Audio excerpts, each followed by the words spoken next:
নমস্কার বন্ধুরা, আজ আমি নিয়ে চলে এসেছি একটি নতুন ভিডিও, যেটি কিনা দিরাং মোনাস্ট্রির ওপর। এই মোনাস্ট্রির নাম থুপসুং ধারগে লিং মোনাস্ট্রিও বলা হয়, যার এক কথায় অর্থ হলো the place of flourishing of the Buddha's speech. নামটি প্রদান করেন স্বয়ং দলাই লামা নিজেই। এই মোনাস্ট্রিটি আসলে অরুণাচল প্রদেশ অন্তর্ভুক্ত, যা 2017 সালে নির্মিত। নামের মধ্যেই জায়গাটির শান্তি ও সুন্দরতার পরিচয় পাওয়া যায়। এটি একটি কালচারাল হেরিটেজ সাইটও বটে, যা প্রধানত তিব্বতী বৌদ্ধ সংস্কৃতির একটি বিরলতম নিদর্শন। এই মোনাস্ট্রিটি শুধুমাত্র একটি দর্শনীয় জায়গা নয়, আসলে এটি একটি শিক্ষা কেন্দ্রও বটে, যেখানে সংস্কৃতি, আধ্যাত্মিকতা ও তিব্বতী ভিক্ষুরা বৌদ্ধ ধর্ম নিয়ে পড়াশুনো করে থাকেন।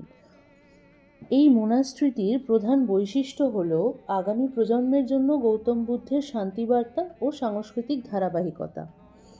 মূল মোনাস্ট্রির প্রাঙ্গণে যেতে হলে প্রায় দোতলায় উঠতে হয়, তাই বাইরে গ্রাউন্ড ফ্লোরে একটি বিশাল আকার গার্ডেন দেখতে পাওয়া যায় এবং তার সঙ্গে অনেক স্তূপও নির্মিত আছে দেখতে পাওয়া যায়। মান্যতা আছে যে তার সামনে বসে অনেকেই মেডিটেশন করে থাকেন। তার কারণটা হলো এই স্তূপগুলো নাকি মন্ত্র দ্বারা আবদ্ধ। আরও একটি বিশেষ জিনিস আমরা ভিডিওর শুরুতেই দেখলাম, যাকে বলা হয় প্রেয়ার হুইল, যা বৌদ্ধ সংস্কৃতির একটি খুব গুরুত্বপূর্ণ অংশ। লৌকিক মান্যতা আছে যে এসব প্রেয়ার হুইলগুলির মধ্যে বৌদ্ধ ধর্মগ্রন্থ ও নানা পবিত্র বস্তু রাখা থাকে। বলা হয় যে একজন মানুষ সহস্র মন্ত্র একসাথে পাঠ করতে পারেন না, তাই ধরে নেওয়া হয় যে এই প্রেয়ার হুইলগুলি ঘোরালে অনেক মন্ত্রই সহজে একসাথে জপ করা যায়। এই মোনাস্ট্রির ভেতর থেকে বাইরের দৃশ্য দেখতে মনোমুগ্ধকর লাগে। চারিপাশে নীল আকাশের নিচে ঘেরা পাহাড় এবং দিরাং শহরটি অত্যন্ত মনোময়।